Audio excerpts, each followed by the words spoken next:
Hey viewers, welcome back to our channel. Today, we're delving into a captivating term that is considered a vegetable. It is a versatile summer squash, known for its mild flavor and tender texture. Well, how do we say its name correctly?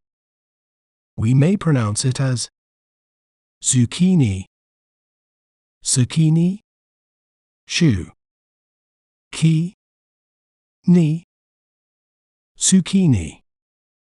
An interesting fact about zucchini is that it is actually a type of summer squash and is often used in both savory and sweet dishes.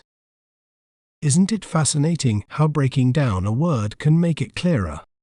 If you enjoyed learning about zucchini, be sure to subscribe to our channel for more educational content. Thanks for watching. Remember, knowledge is power. See you next time.